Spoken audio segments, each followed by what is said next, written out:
y conferencias sobre temas antropológicos. Actualmente es docente de la licenciatura de Antropología de la Facultad de Ciencias Políticas y Sociales de la UNAM y colabora en los proyectos Historia Biológica y Dinámica Poblacional en el México Prehispánico y Poblamiento Prehistórico de la Cuenca de México, estudio de un esqueleto del Holoceno temprano, en el Instituto de Investigaciones Antropológicas de la UNAM. Bien, pues cuando quiera, doctora Rocío. Perdón, sí, perdón, ¿Pueden desconectar los micros, por favor?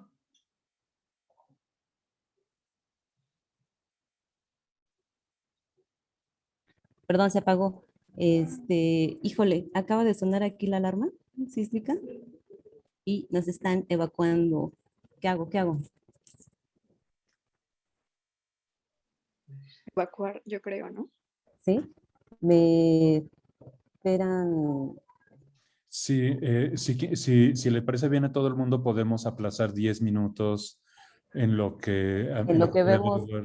averiguar qué fue lo que está pasando. Aquí en donde yo estoy no sonó la alarma, pero sí sería importante que vayas a averiguarlo. Sí, déjenme checo porque nos están evacuando. Una disculpa a todo el mundo. Disculpa. Vamos a esperar 10 minutos, por favor. Sí, déjenme checo. Sí, no te preocupes. Son las 11:08. Esperemos unos 10 minutitos. Esta es una situación pues de las que los que vivimos en la Ciudad de México tenemos que afrontar con cierta frecuencia. Vivimos al pie de unos volcanes y en una zona sísmica muy activa y pues bueno, estos pequeños imprevistos no son raros para nosotros. Bueno, ya les dije que se vayan a Yucatán, pero no quieren. A los huracanes. Bueno, acá son los huracanes. Sí, y ahora el agua está saliendo del subsuelo. Además. Tanta lluvia, como no hay ríos acá, entonces el agua emerge desde abajo hacia arriba. Es un fenómeno que se presentó el año pasado, que se llama hidráulico. Bueno, son cosas raras que están ocurriendo ahora, ¿no? Pues sí. Bueno, no te creas, yo sí lo he pensado, en irme para allá, a la unidad que tiene la UNAM allá en Mérida. Sí, lo he llegado a pensar porque allá la vida es otra calidad. Claro. Están invitados todos estos, están invitados también el doctor Francesco, todos. Gracias. Digo, es un momento muy crítico ahorita, sobre todo que hay mucho temblor por allá. No tomar a broma esto, pero bueno, hay que relajarse, ¿no? Porque, no sé, Rocío, qué va a ocurrir ahorita, ¿no? Así es. Es raro, ¿no? Que no haya sonado ahí por tu rumbo, ¿no, Alejandro? Yo vivo en una colonia ahí en medio del cerro, como decimos por acá. Entonces no llegan a sonar las alarmas a esta distancia. Pero de todos modos estoy atento a que se sienta nada. Ya regresé. Creo que una falsa alarma. Algo aquí se activó. Bueno. Se activó una alarma, pero Entiendo que cambiaron el sistema de alarma sísmica en varias partes y están haciendo pruebas, hay fallas todavía, pero bueno, nos alegramos mucho de que no sea más que una falsa alarma y ahora sí, si gustas, podemos continuar con tu charla. Muy bien. Ya relájate, Rocío. Relájate. Si por estaba nerviosa. Sí, tranquila, muy bien. Respiro. Bueno, ya, es que sí comenzaron a salir todos, así de que tienen que evacuar, y yo así, bueno, ya, seguimos. Bueno, pues muchísimas gracias, Aulaya, y perdón por esta situación que se suscitó, pero bueno, así es aquí en la Ciudad de México. Agradezco a Aulaya por la presentación y también aprovecho para agradecer a todos los asistentes que han estado participando en a lo largo de este evento académico. Y ahora me voy a permitir compartir mi pantalla. ¿Se ve? Sí, perfecto. Sí, se ve muy bien. Sí. Muy bien. Sí, tenías razón por ahí, Alejandro, un poquito al inicio. Se modificó el título de esta charla.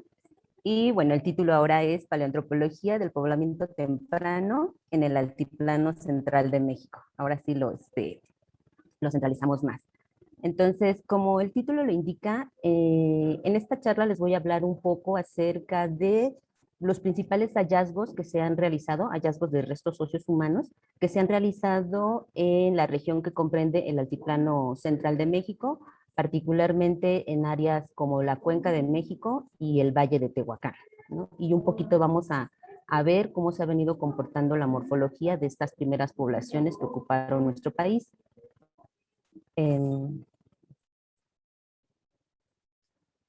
Ok.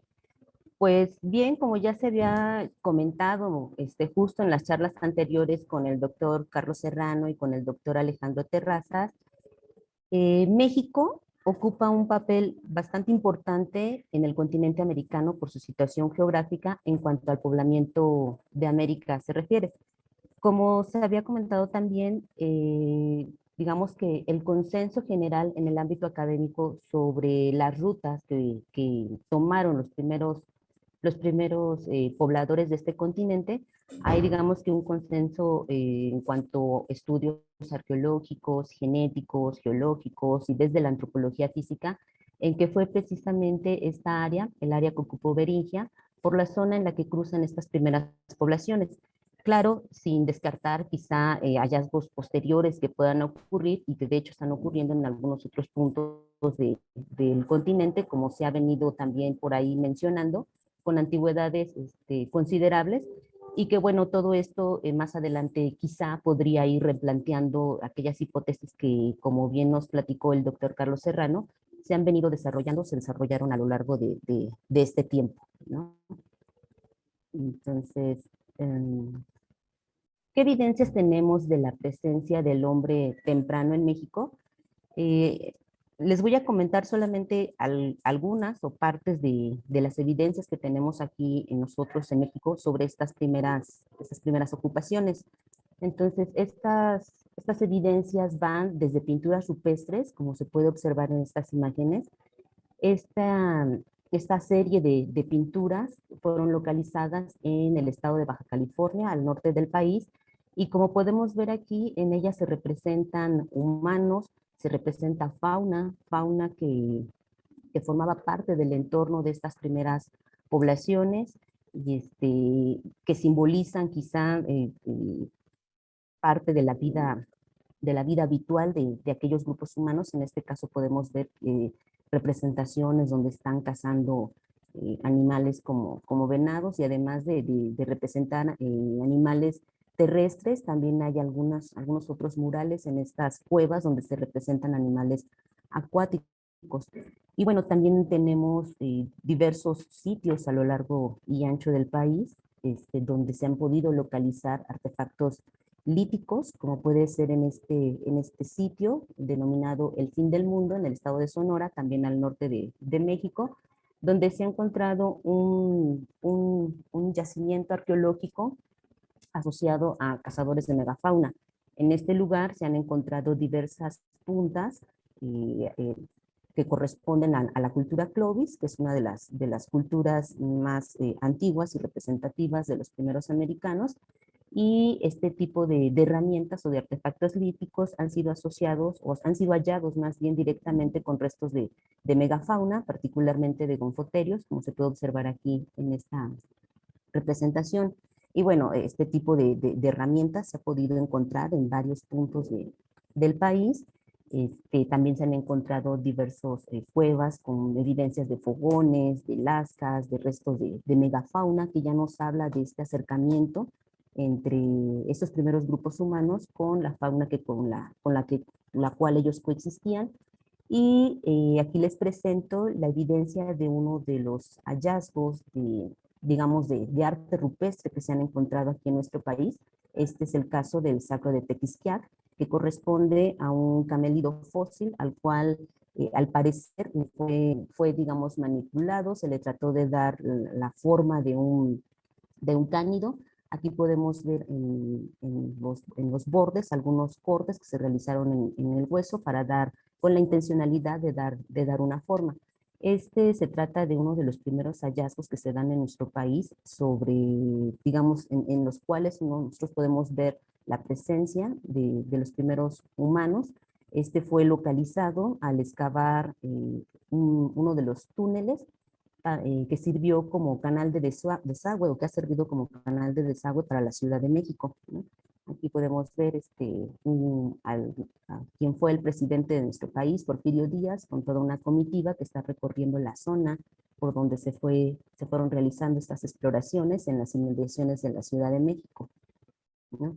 Este sacro inicialmente estuvo expuesto en el Museo Nacional de Antropología, pero actualmente ha habido ciertas discrepancias en cuanto a si de verdad presenta una manipulación realizada por seres humanos o no, y bueno, entre esta situación fue retirado de su exhibición y actualmente se encuentran en las bodegas del Museo Nacional de Antropología.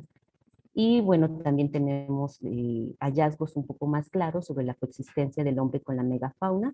Estas fotos son de muy mala calidad, pero es lo que encontré sobre el hallazgo de un mamut aquí en los alrededores de la Ciudad de México, en el cual fueron localizadas algunas puntas asociadas a este algumal, y en algunos de sus huesos, como se puede observar en esta imagen, presenta huellas antrópicas, ¿no? Donde se realizaron algunos cortes. El animal, el mamut, fue encontrado digamos, no en posición anatómica, sino desarticulado.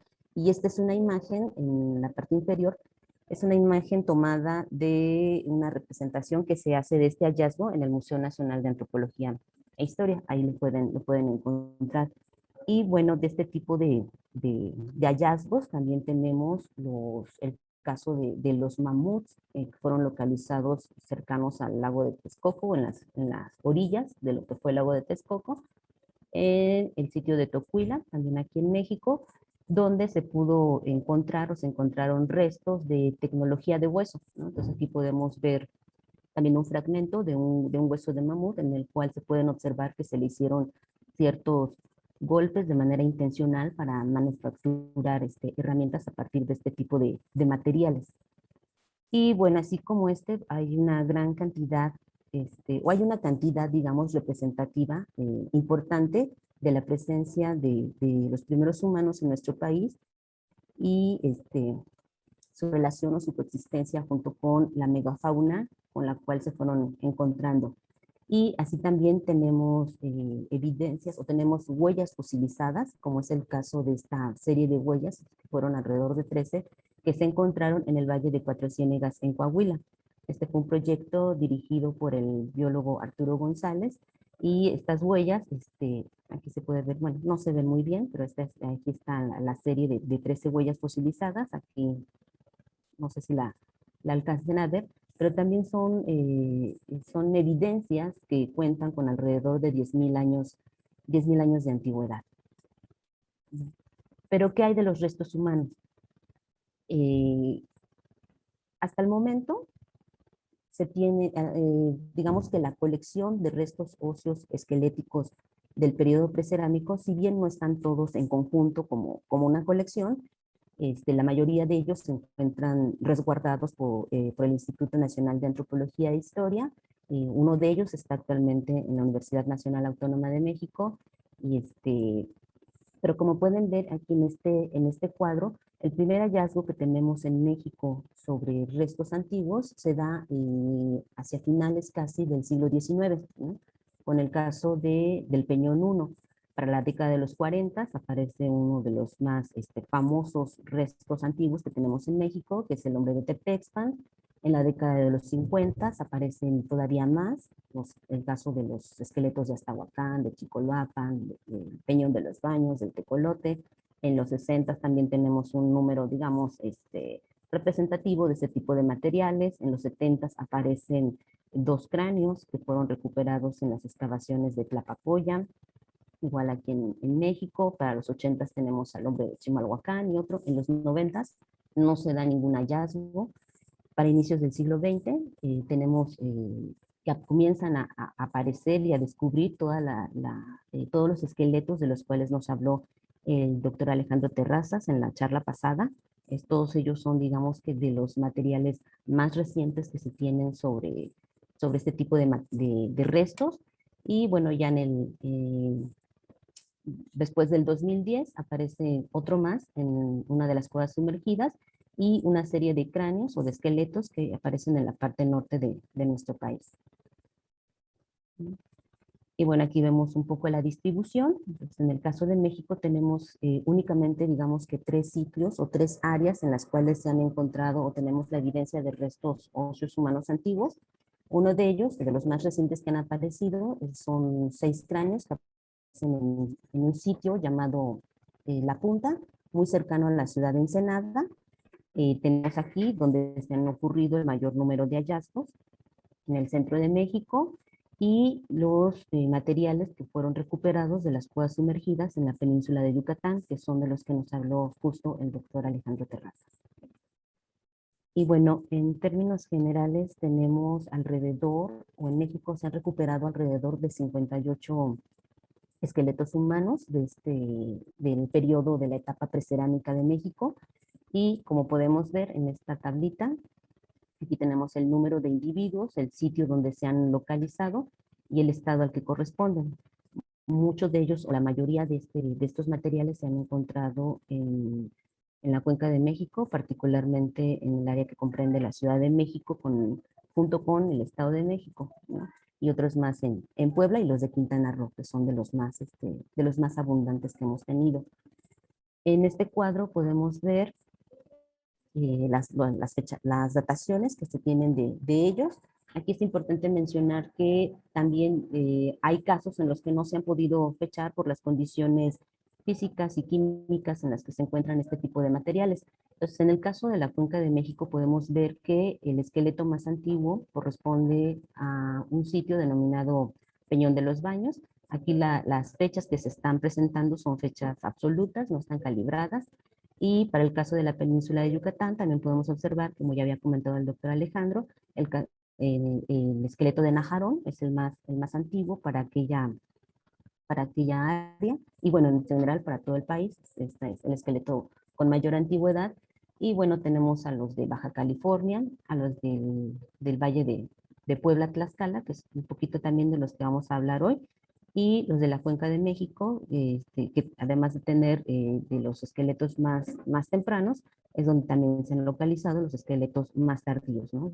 Con fechamientos de casi 4.000 años, quizá calibrados, ronden los 5.000 años. Y bueno, ahora sí vamos a comenzar con los materiales que corresponden en esta charla.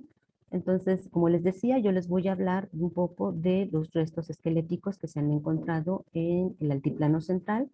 Esta área geográfica está, digamos, está rodeada de importantes cadenas montañosas, como es la Sierra Madre Oriental, ¿no?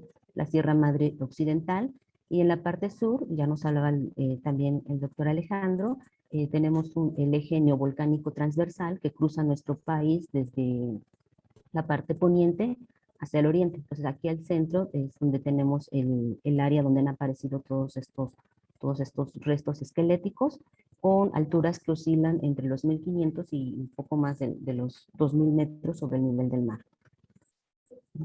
Entonces vamos a comenzar con los materiales que se han localizado en la Cuenca de México. Entonces, la Cuenca de México es una cuenca cerrada, en la cual antiguamente se localizaron, o en este lugar había 5 lagos, ¿no? 5 lagos, 2 al norte, 1 al centro y 2 al sur. En el norte tenemos el lago de Zumpango, el lago de Jaltocán. Al centro tenemos el lago de Texcoco, y en la parte sur los lagos de Xochimilco y de Chalco. Y como pueden ver aquí, en los puntos que están marcados son sitios en los cuales se han encontrado restos esqueléticos del periodo precerámico. Como podemos ver, la mayoría de ellos están ubicados en lo que eran las rivieras de este lago, algunos otros más en pequeñas islas, como es el caso de Tláhuac, el Peñón de los Baños, el Peñón del Marqués, o este esqueleto que fue localizado en lo que posteriormente sería o era el islote correspondiente a la antigua ciudad de Tenochtitlan, ¿no? Aquí podemos ver otro mapita donde igualmente está la Cuenca de México con sus lagos. Aquí en este punto se encontró, para los que no son de aquí, de México, un poquito ponerlos en contexto. En este lugar se asentó la antigua capital mexica. Aquí podemos ver una representación de lo que fue la antigua ciudad de Tenochtitlan. Y aquí podemos ver otra representación igual nuevamente de la antigua ciudad de Tenochtitlán. con una serie de montañas que podemos ver y al fondo los volcanes que son el Iztaccíhuatl y el Popocatépetl. Y aquí podemos ver cómo todo este espacio que fueron antiguos lagos actualmente están ocupados por lo que es la Ciudad de México actual, ¿no? Podemos ver nuevamente esta cadena de montañas, los volcanes al fondo, y bueno, de lo que fueron los antiguos lagos que conformaron la Cuenca de México, pues ahora tenemos solamente pequeños cuerpos de agua de alguno de ellos, ¿no? En el caso de Jaltocán está completamente, prácticamente seco. Entonces, aquí en esta otra imagen muestro cómo la ciudad ha ido, digamos, avanzando, abarcando. Aquí podemos ver una representación hacia el año 1350, 1500, 1700, y cómo los lagos que conformaban o que se encontraban dentro de esta cuenca han ido desapareciendo. Y bueno, parte de este avance de la mancha urbana es que ha permitido de alguna manera también poder dar con este tipo de hallazgos, ¿no? Al hacer obras de infraestructura, como sería drenajes, la construcción del metro, la instalación de servicios de agua, de luz eléctrica y demás, ha permitido dar o tener hallazgos fortuitos de este tipo de materiales. Entonces, justo, digamos, en qué tipo de circunstancias es que se han encontrado. Para el caso de la Cuenca de México, de manera particular, prácticamente todos sus hallazgos han sido de manera accidental o fortuita, ¿no? Como les comentaba, estos se han localizado principalmente cuando se hace alguna obra de infraestructura urbana, cuando alguna persona ha realizado algún pozo y demás en sus casas, es como han aparecido algunos de estos hallazgos. Y en este caso de la Cuenca de México prácticamente ha sido únicamente uno, el que ha sido producto de ¿cómo decirlo? Pues de una excavación, digamos, planeada y sistemática, como sería el caso del Hombre de Tepexpan. Entonces, uno de los sitios o de los lugares en la Ciudad de México o en la Cuenca de México donde se ha encontrado el mayor número de restos antiguos ha sido el Peñón de los Baños, que como podemos ver aquí en este mapita de la Cuenca de México, este es el Peñón de los Baños, que antiguamente era una isla que se encontraba justo dentro del lago, del gran lago de Texcoco. Aquí tenemos una imagen de inicios del siglo XX, esto era el Peñón de los Baños, ¿no? Aquí en el fondo se alcanza a observar todavía parte de lo que fue el lago de Texcoco y algunas ocupaciones ya pues de asentamientos actuales.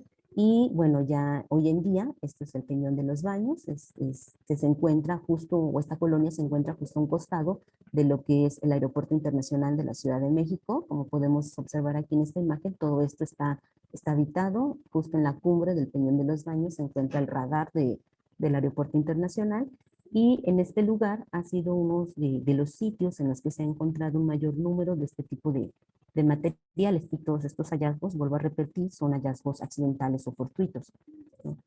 El primer resto que se encuentra en este lugar fue denominado el Hombre del Peñón 1, y este material aparece justo cuando se estaban haciendo algunas excavaciones digamos, en la parte inferior del Peñón de los Baños para sacar material para construcción. Entonces, cuando se estaban haciendo este tipo de exploraciones en este lugar, se usó dinamita, y dentro de estas explosiones o de estas dinamitaciones que se hicieron, se arrojan algunas piedras en una de ellas, y se observan que en algunas de estas piedras que salen de este material explosivo, algunas de ellas contenían restos óseos humanos, ¿no? Como se puede ver aquí en esta imagen, en esta otra. Aquí se ve en esta piedra o en esta roca, se observa la impronta de un hueso largo, y bueno, después de ello se da aviso a las instituciones de aquel momento. Estamos hablando aquí de finales del siglo XIX, en el año de 1844, y se acude al lugar y se comienzan a recolectar todas estas piedras, ¿no? Entonces aquí podemos ver que en esta se encuentra incrustado parte de lo que es el maxilar, de la región facial de este individuo, y no sé si ustedes aquí alcancen a observar, pero tenemos esta parte del maxilar, tenemos las piezas dentarias superiores, las inferiores, y incluso aquí podemos ver en los dientes incisivos la forma en pala, ¿no? De la que ya nos hablaba también un poco de este tipo de rasgos que se observan en las piezas dentales del doctor Alejandro. Entonces, este material durante mucho tiempo se desconoció su antigüedad, entonces solamente se manejaba como posible resto prehistórico o quizá del Pleistoceno superior, pero en años más recientes, por ahí del 2014, si no mal recuerdo, fue fechado junto con otros materiales y si bien no es tan antiguo como como en algunos otros casos se han encontrado, tenemos que este es, digamos, dentro de la colección de restos óseos precerámicos, uno de los más tardíos, ¿no? Su fechamiento es de 3.893 años, más o menos 34. Este es un dato absoluto, no está calibrado, pero quizá calibrado ronde pues más de los 4.000 años. Entonces, este material, como les comentaba, fue fechado de manera, digamos, reciente por el antropólogo físico José Concepción Jiménez López, quien recientemente falleció el año pasado. Y no sé, quizá algunos de ustedes lo han de conocer, también muy probablemente lo conocen en el extranjero, porque José Concepción Jiménez fue uno de los antropólogos que, digamos, que impulsa parte de este tipo de investigaciones en poblaciones prehistóricas en México, justo con llevar a cabo o realizar lo que fue el Simposio Internacional del Hombre Temprano en América, ¿no? Que fue, considero yo que fue un parteaguas dentro de las investigaciones en poblamiento temprano, porque reunió un número importante de investigadores nacionales, de investigadores del extranjero, que estaban dedicados justo a estudiar este tipo de problemáticas desde diferentes disciplinas, desde la geología, la antropología, la arqueología, la lingüística y demás. Entonces, creo que es importante mencionar, digamos, su labor dentro de la academia, del ámbito científico, del antropólogo José Concepción. Y bueno, entonces, en este mismo lugar, para el año de 1957, y nuevamente, de manera fortuita, se encuentran los restos de otro individuo, del cual hasta la fecha no se ha podido fechar. Este fue localizado a 3 metros de profundidad y sus restos aparecieron cuando se estaban realizando obras de instalación, me parece que de agua o de drenaje en una de las calles de esta colonia. Entonces, este material, como pueden ver, está impregnado, o muy impregnado de sedimento, y se localizó parte del esqueleto. Aquí se observan solamente partes del cráneo, pero también hay algunos fragmentos de la región del esqueleto, y por las condiciones físicas en que se encuentra, está muy mineralizado, no se ha podido conocer de manera precisa su antigüedad. Y bueno, ahora toca hablar de uno de los materiales que también son digamos que de los más importantes aquí en la Cuenca de México. Es el más antiguo, está fechado en 10.755 años, más o menos, y ya calibrado ronda los 12.000 años. Este esqueleto fue localizado también de manera accidental al interior de una casa mientras una persona cavaba un pozo. Entonces, en algunos casos, como el anterior, como en este caso también, cuando la gente ha dado con este tipo de hallazgos, algunos de ellos los recogen los materiales y los han llevado, como en este caso de la mujer del Peñón, recogieron sus restos y los llevaron a lo que era entonces el Departamento de Antropología Física, actualmente la Dirección de Antropología Física, y una vez estando allá, no es cierto, en este caso se llevaron al departamento de prehistoria, que existía anteriormente un departamento de prehistoria. Entonces se llevaron allí al departamento y posteriormente se enviaba un grupo, digamos, de investigadores, entre arqueólogos y antropólogos, a sondear el lugar y verificar la estratigrafía donde este tipo de materiales fue hallado, ¿no?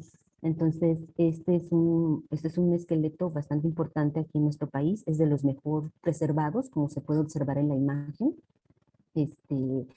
Este material, en cuanto se fechó, se obtuvo, no hubo ningún problema, se obtuvo, digamos que de manera inmediata su antigüedad, y este esqueleto, junto con algunos otros, fueron fechados por la doctora Silvia González en un proyecto que ella tenía y en coordinación con algunos investigadores de aquí de la Dirección de Antropología Física. Como decíamos, este es un esqueleto que está casi completo. Aquí tengo la imagen. ¿Sí? Pueden ver, lo que le hace falta son parte de las extremidades inferiores. Tenemos la pelvis, está el cráneo. Como pueden ver aquí en las diferentes normas, es un cráneo prácticamente completo. Únicamente le falta una de las mastoides. Y un rasgo muy importante del cual también nos hablaba ya el doctor Alejandro, es que este tipo de materiales, sobre todo por años se venía observando que aquellos restos que tenían antigüedades mayores a los 8.000 años presentaban ciertas características morfológicas particulares, ¿no? Entre las que se encuentra el alargamiento del cráneo, como podemos ver aquí, ¿no? Entonces, la mujer del Peñón, junto con algunos otros especímenes o ejemplares que voy a presentar, una de las características que presentan es justo el alargamiento del cráneo, ¿no? Son cráneos largos, vistos desde arriba, son cráneos estrechos y generalmente con una proyección del hueso occipital pronunciada, ¿no? Son con cierto abombamiento del occipital. Y también, como nos comentó el doctor Alejandro, son características que contrastan de alguna manera con los materiales localizados en la península de Yucatán. Entonces, también otro de los rasgos que observamos en este tipo de materiales de aquí del altiplano central es que muchos de ellos presentan un desgaste dentario bastante pronunciado, ¿no? Y ahorita vamos a ir viendo con otros ejemplares. Pero bueno, este es uno de los esqueletos, en sí es el esqueleto más antiguo para el altiplano central. Y bueno, este es otro material, también de aquí localizado en el Peñón de los Baños. Se trata de la mujer del Peñón 4, que como pueden ver aquí en esta imagen, es un cráneo que se encuentra embebido en sedimentos, ¿no? Entonces, y nuevamente por las condiciones físicas, o más bien en este caso por las condiciones químicas en que se encuentra el hueso, tampoco se ha podido fechar. Entonces, únicamente por correlación digamos que de la capa o del estrato en el que se ha encontrado, es como correlacionan un poco la antigüedad, ¿no? Colocándolo en el Pleistoceno superior. Nuevamente, también es un hallazgo fortuito y pues seguramente alcanzan a distinguir, pero esta es la zona de la región facial. Tenemos aquí la parte del maxilar y conserva algunas piezas dentarias. Entonces, este también es uno de los materiales más jóvenes que se tienen de esta colección de esqueletos de la cuenca. Y este sería el último de los cráneos. En este caso, por ejemplo, o como hemos visto en los casos anteriores, al menos tenemos el registro un poco del lugar quizá donde se encontraron, de que fueron hallazgos fortuitos, de que se dio con ellos porque se estaba realizando algún tipo de infraestructura, pero el antropólogo José Concepción, en uno de sus proyectos que tenía en la Dirección de Antropología Física, era realizar un inventario y la catalogación de todos los materiales osteológicos que actualmente se resguardan en ese lugar. Entonces, cuando se hace ese inventario de estos materiales, porque la dirección alberga, decía el antropólogo José Concepción, que había alrededor o más de 20.000 esqueletos humanos que se resguardan en este espacio. Entonces, es una colección, la colección que tiene la DAF, es una colección que se ha venido conformando desde finales del siglo XIX, ¿no? Es una colección en la cual se tienen materiales bastante importantes de exploraciones arqueológicas que se realizaron a inicios del siglo XX y que así como se recuperó material esquelético, digamos, se resguardaron en estos espacios y así quedaron, ¿no? Y lo mismo, quizá materiales que por ahí encontraba la gente en algún lugar, iba, los llevaba y únicamente pues se resguardaban en este espacio. Entonces, cuando se hace este inventario de las colecciones que se albergan en este lugar, comienzan a aparecer, o no es que comiencen a aparecer, se comienzan a encontrar y a ubicar ciertos materiales que llaman la atención, ya sea que se encontraron huesos labrados, dientes o cráneos con dientes mutilados, o sea, con características culturales y morfológicas peculiares o particulares, ¿no? Entonces, entre este tipo de materiales se encuentra este cráneo, el cráneo del Peñón 5, que de entrada llama la atención por su coloración, porque ahorita, como vamos a ver, también muchos de estos materiales que se han encontrado en la Cuenca de México, una de las características que presentan, sobre todo aquellos que presentan una antigüedad considerable,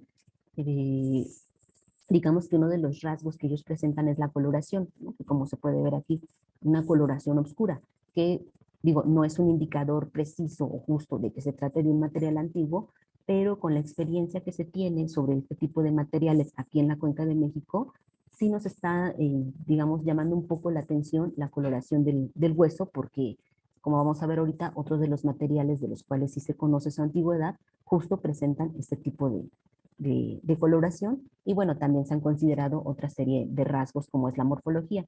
Pero bueno, entonces se encuentra este cráneo, no se tiene, lo único que se sabe de él es que, porque en la parte del temporal, por acá, él tiene rotulado que es un cráneo procedente de la colonia del Peñón de los Baños. Entonces se saca de, digamos, del lugar donde estaba y se coloca junto con el resto de los materiales precerámicos. Entonces es uno de los cráneos que también recientemente fechó el antropólogo José Concepción, y pues nos da una antigüedad de 4.965 años. O sea, efectivamente, digamos que dentro de las características morfológicas y físicas que presenta, pues sí fue como un rasgo un poco distintivo de su cronología, ¿no? O que al menos no correspondía a las poblaciones sedentarias y agricultoras de la Cuenca de México. Y bueno, este es uno de los sitios, el Peñón de los Baños, en el que se han encontrado un mayor número de restos humanos. En este caso, solamente se tiene el puro cráneo, no está la mandíbula y no hay esqueleto postcraneal. Y bueno, de aquí nos pasamos al sitio de Tepexpan. A lo mejor para ustedes es muy conocido este nombre, o en este caso el nombre de Tepexpan, porque ha sido uno de los materiales que también ha llamado mucho la atención. En algún momento formó parte de los libros de historia de la primaria, como el, digamos, como el hombre más antiguo de México. Y bueno, ya con los estudios recientes que se han realizado sobre él, y particularmente sobre su fechamiento, su cronología, pues se ha visto que no, que si bien es antiguo, no lo es como inicialmente se pensó. Cuando se descubre este material, se le da una antigüedad, o se le asigna una antigüedad por arriba de los 10.000 años. Este material ha sido, o este esqueleto ha sido bastante polémico, o es uno de los más polémicos de los esqueletos precerámicos de México, empezando porque la forma, bueno, este esqueleto fue localizado, digamos, fue producto de una exploración arqueológica, ha sido el único en la Cuenca de México que ha sido localizado de esa manera. Él fue encontrado o fue localizado dentro de un proyecto del doctor Helmut de Terra, en el cual por primera vez en México se utiliza, digamos, la tecnología para aquel momento, el uso del georradar, en donde fueron sondeando algunas zonas como podemos ver aquí, de este valle, de la zona de Tepexpan. Entonces ellos se encuentran alrededor de, no me acuerdo bien si de 4 o 5 puntos, en los cuales les indica que hay una alteración, ¿no?, en el suelo, y abren el primer punto que ellos encuentran, no encuentran nada, abren el segundo punto y es allí donde aparece el nombre de Tepexpan. Entonces, como comentaba también el doctor Alejandro Terrazas, pues las formas, los métodos, las técnicas de exploración, de registro, han cambiado desde aquella época hasta nuestros días. Entonces, pues parte de la exploración que se realiza en este lugar, pues ha sido bastante cuestionada. El esqueleto, como pueden ver, presenta también una coloración oscura y está bastante mineralizado. Entonces por esta situación no se ha podido fechar o tener, digamos, obtener fechamientos certeros, ¿no? Porque además de estar mineralizado el esqueleto, cuando se encuentra también se le coloca una serie de químicos o de materiales para poderlo preservar físicamente, porque bueno, también hasta se encuentra en la década de los 40 del siglo pasado. Entonces digamos que uno de los objetivos dentro de la conservación de los materiales era justo preservar la integridad física del hueso, ¿no? Entonces se le aplicaban una serie de químicos en los cuales en este caso destinados a su preservación, pero aquí lo que ocurrió es que además de preservarlo lo contaminó. Entonces es un material que además de estar fosilizado está contaminado, y eso ha producido pues ciertas problemáticas para conocer su antigüedad. Por otro lado, inicialmente cuando lo estudian, lo asignan al sexo masculino y posteriormente uno de los antropólogos físicos, también aquí en México bastante destacado, pues dice, no, este no es un esqueleto masculino, sino más bien corresponde al sexo femenino.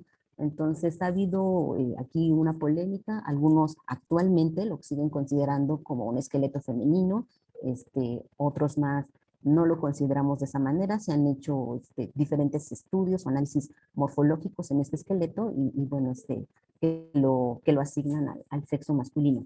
Entonces también ya posteriormente se trata de fechar nuevamente por carbono 14, el laboratorio da un fechamiento de alrededor de 2000 años, pero sí marca por allí que es un dato no preciso justo por las condiciones en las que se encuentra el hueso de este esqueleto. Entonces se vuelve a fechar nuevamente por la doctora Silvia González, por otro tipo o por otro método de fechamiento, que es el de series de uranio, y nos arroja una antigüedad de 4700 años, que es, digamos, la cronología que usamos actualmente con respecto a este esqueleto.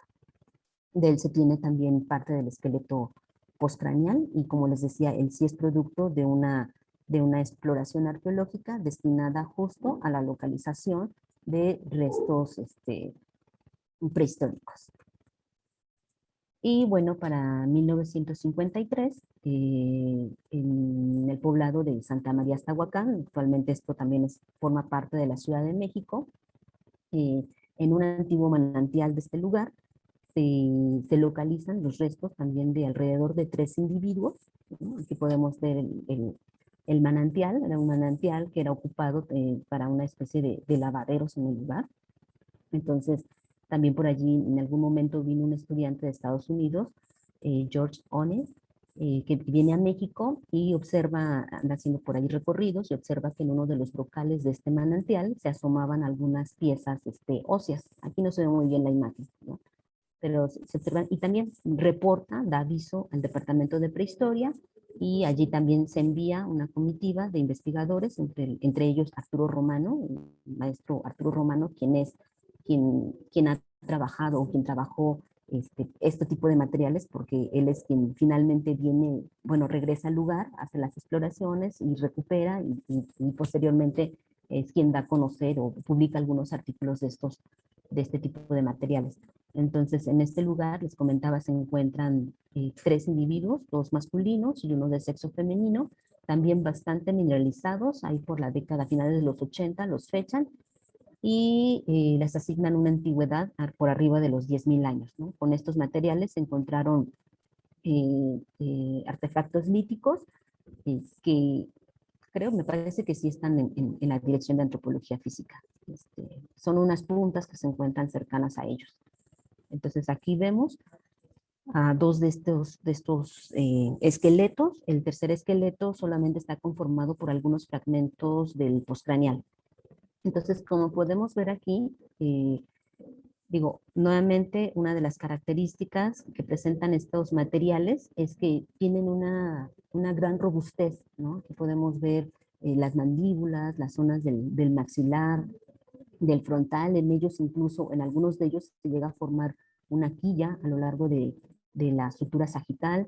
Les decía, otra de las características que presentan estos materiales es el desgaste dentario, ¿no? En algunos casos, por ejemplo, aquí podemos ver el desgaste dentario llega incluso hasta la raíz, ¿no? Toda la parte del esmalte ha desaparecido y bueno, en este caso, aquí no sé, bueno, sí, seguro sí lo alcanzan a percibir, el cráneo está incompleto, le falta toda la parte derecha de la región del maxilar, y bueno, fue reconstruida, aquí igualaron el color, pero creo que es algo que no se debería de hacer, sino se debería de mantener como en estos casos donde se reconstruyen los cráneos o los esqueletos, y debería de conservar justo estas zonas para indicar que son zonas que han sido reconstruidas para su conservación.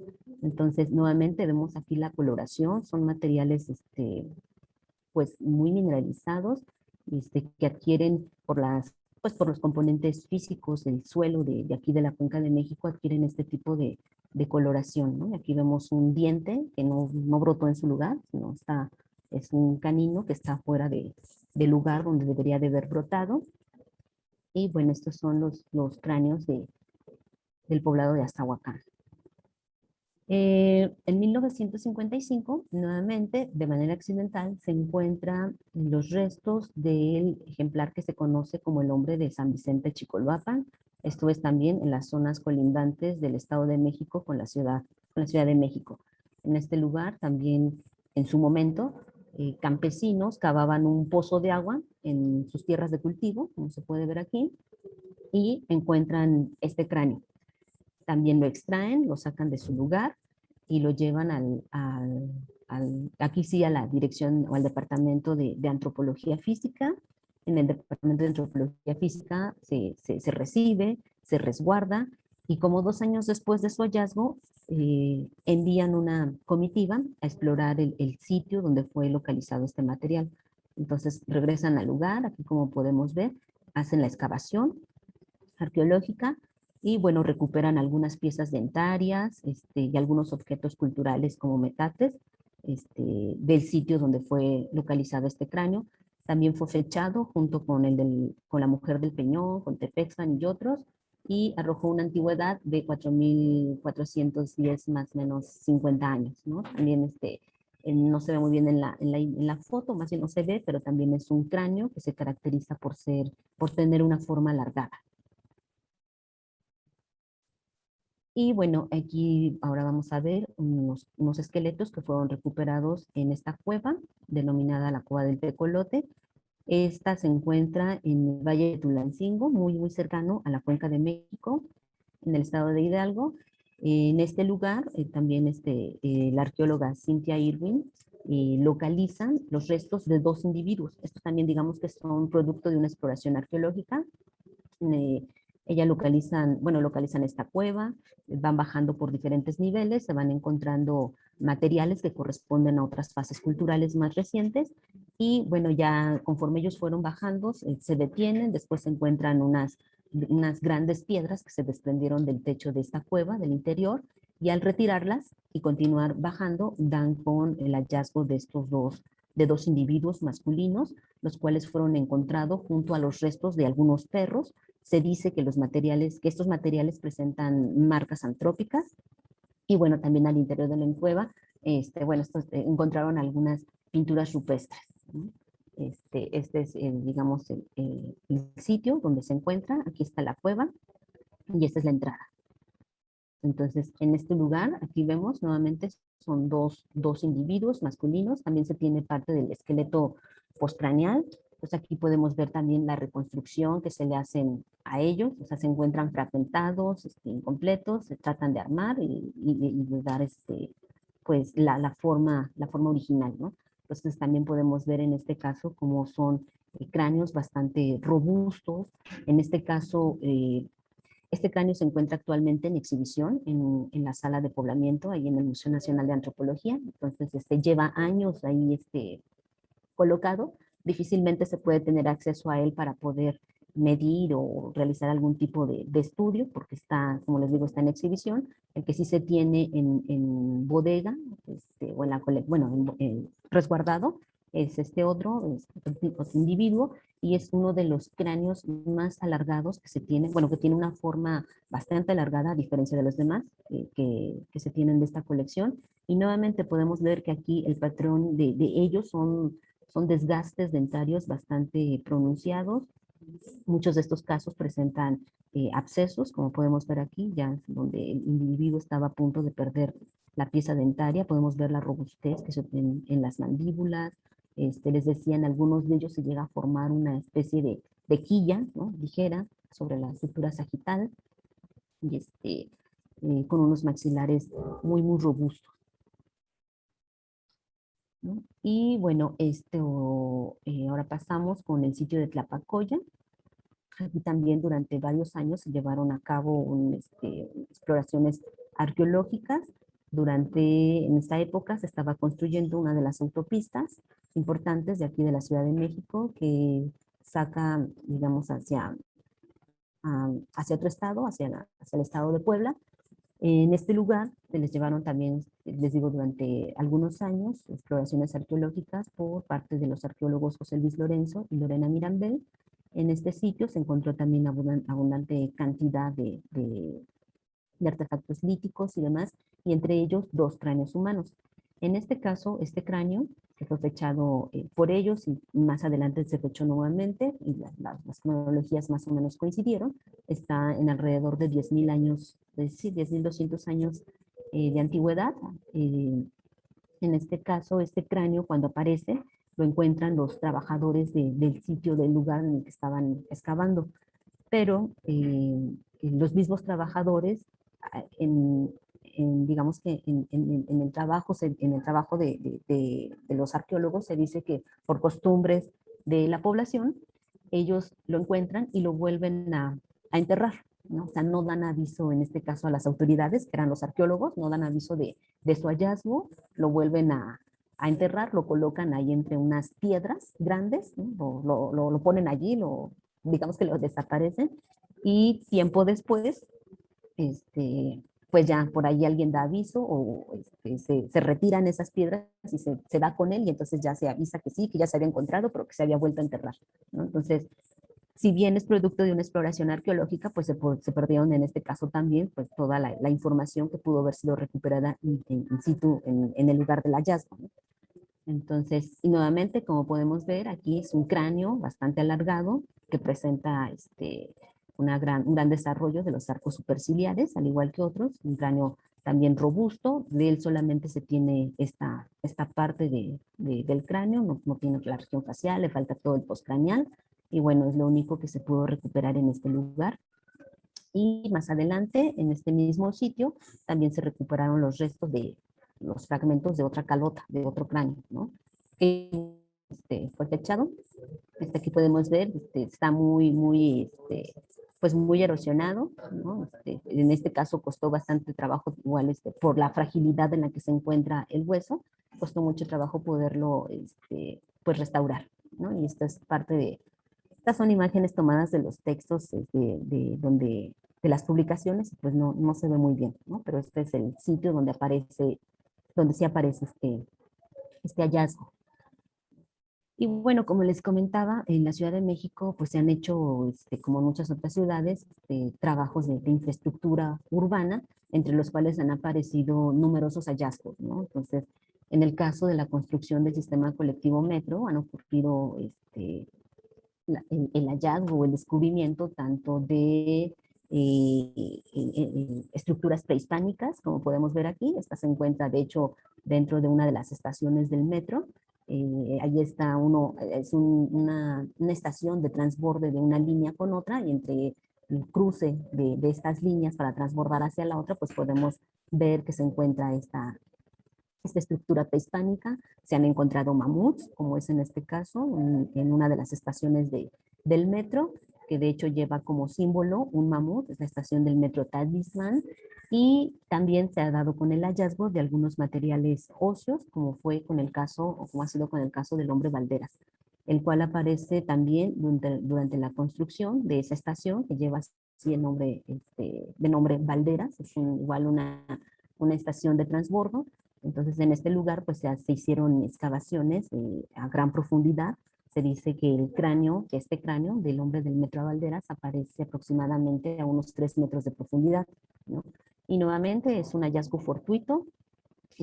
Solamente se conservó lo que es el cráneo. Este material fue fechado también por la doctora Silvia González.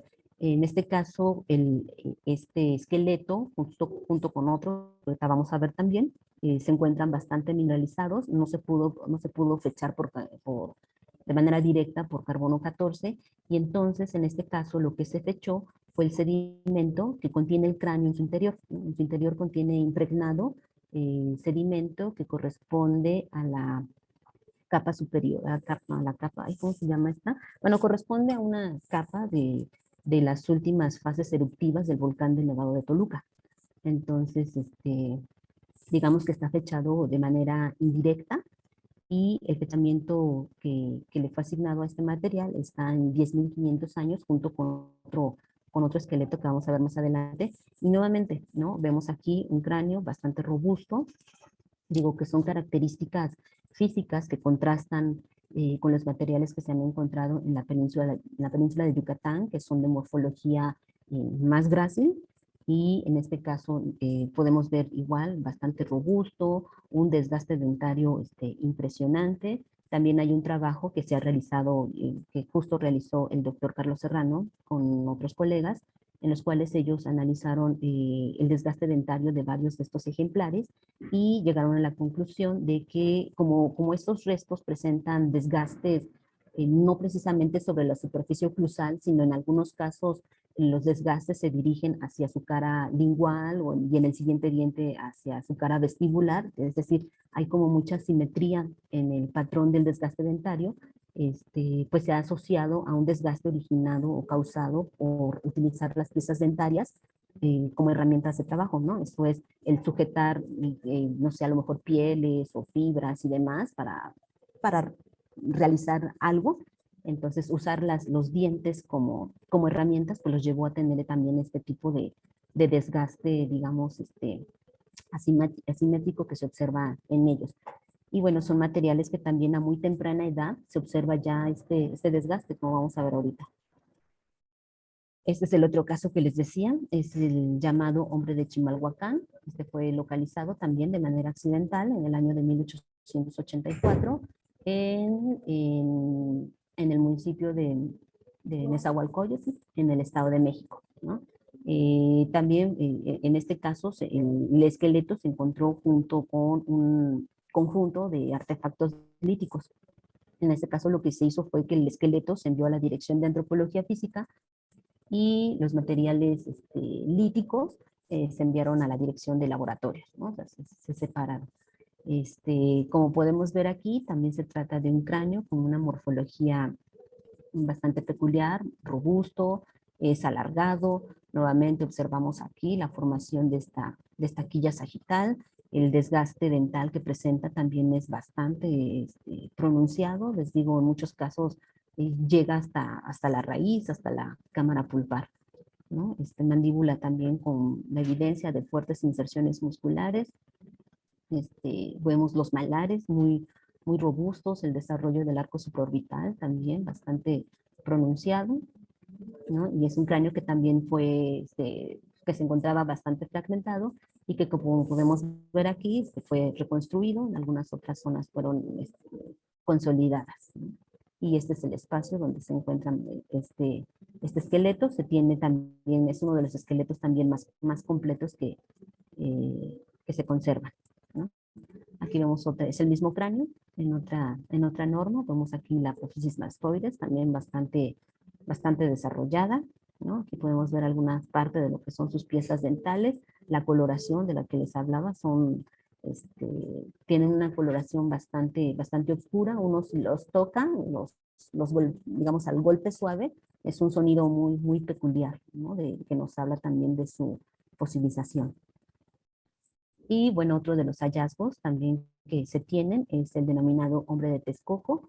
Este también fue un hallazgo fortuito. Este fue localizado justo en el poblado de Texcoco, en el ejido de San Felipe, Santa Cruz, en el Estado de México. Y también se encuentra bastante mineralizado. De manera directa no se ha podido fechar, más bien como que la cronología que se les ha asignado es justo por la morfología que presenta. Es un cráneo que presenta también características muy parecidas a los que hemos venido viendo, ¿no? Un cráneo bastante robusto, ¿no? Con un desgaste dentario también impresionante. Les hablaba de estas formas del patrón de desgaste dentario muy peculiar que presentan todos estos materiales. En este caso lo encuentran igual en un lugar de sembradío. Lo llevan digamos aquí no fue a Lina, sino lo llevan a la Universidad de Chapingo, y entonces el arqueólogo Luis Moret, que trabaja en esa institución, regresa al lugar y recupera parte del esqueleto que se quedó in situ, ¿no? Y posteriormente el arqueólogo Luis Moret lleva los materiales a la Dirección de Antropología Física, y nuevamente podemos ver aquí que las partes que están en este caso un poco en rojo, son las zonas que fueron restauradas de este cráneo, ¿no? Les digo que también conserva parte del esqueleto postcraneal.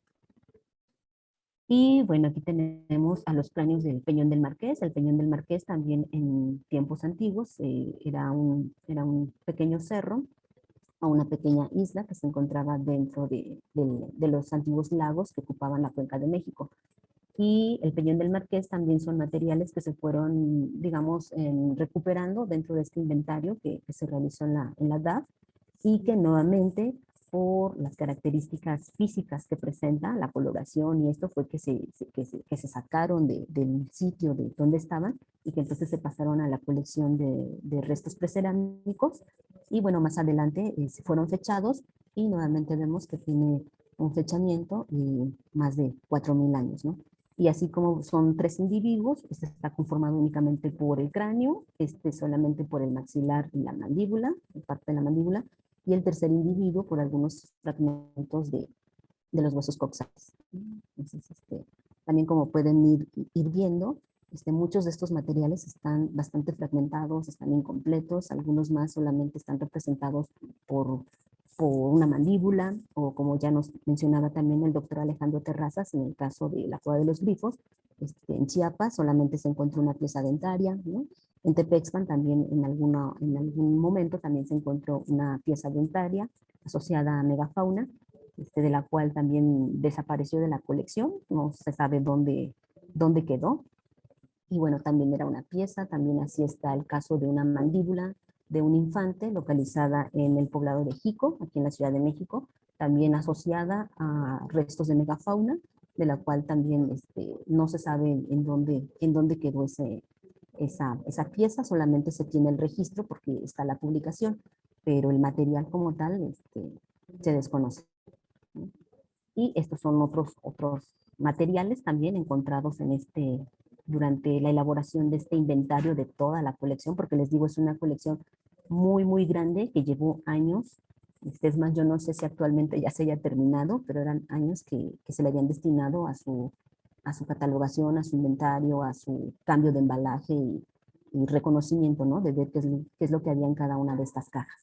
Entonces, este material, por ejemplo, también es solamente un fragmento del maxilar y la mandíbula, que se desconoce también, no se sabe de dónde es, y el único registro que se tenía en la caja, en la que se halló, es que procedía de la Cuenca de México, ¿no? En este caso fueron dos individuos, igual ambos conformados por maxilar y mandíbula, de los cuales se desconoce su procedencia específica, ¿no? O el año en el que se encontró, no hay más datos más que son de la Cuenca de México, ¿no? Y se fecharon y pues están arriba de los 3000 años de antigüedad.